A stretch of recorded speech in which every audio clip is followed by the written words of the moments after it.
The last man I made love to was a musician. There's a chance you may know his name. He was in a coffee house where I went to college. If you asked me to describe him, I would say great guitarist, really good looking. He had that kind of a killing me softly with his song type of voice. My friend June and I were there to see him.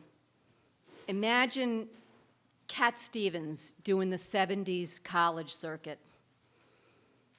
We were seated right up front, right in front of the stage. I swear he was looking at me. Has this ever happened to you? Have you ever imagined that when you think the musician is looking right at you? He was looking at me, and after the concert, he came over, sat down, and introduced himself. Before I knew it, I invited him back to my place, him, my friend June, and his friend, the Coffeehouse manager. Now, remember, this was the 70s. Full disclosure, we did a lot of partying. About 2 hours into it, my friend June wanted to get the hell out of there. So I piled them back into my metallic blue 68 Buick Skylark with all intentions of dropping them off at the dorms, except the musician who I invited into my bed. Now, my bed was the mattress on the floor. I had that kind of old-fashioned record player with the box top cover. On the turntable was Roberta Flack. I dropped that needle, and I just clicked it over to repeat all. It was great.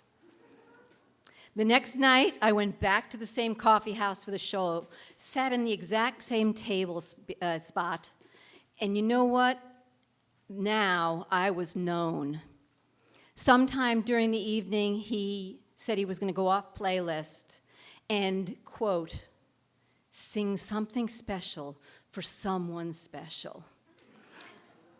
He put down the guitar, walked over to the piano, and he sang "The First Time Ever I Saw Her Face." Whew! Show's over. We went back to one of those rooms at the college that they reserve for the visiting musicians. And just as he's putting the key into the lock of the door, he turns to me and says, "I'm really tired." So we went in. I feel like, it's true. Musicians leave everything they got on the stage because he fell immediately into deep sleep. I laid there next to him, listening to his breathing, trying to match my breathing up to his. Sometime during the night, I fell asleep. And then I was awakened by kisses. I gotta tell you, it was pretty great. It was beautiful. I felt beautiful. I was 20 years old. That is 49 years ago. We stayed in bed till Sunday afternoon when he had to leave. I will always remember standing in the parking lot saying goodbyes. I heard my voice crack. "Have a nice life!" And he was gone. I've never seen him again. I don't remember his name. But I gotta tell you, I've had a nice life since then, too. Soon after, I met a woman. I crossed over permanently to being a lesbian, and I've been there, done that ever since.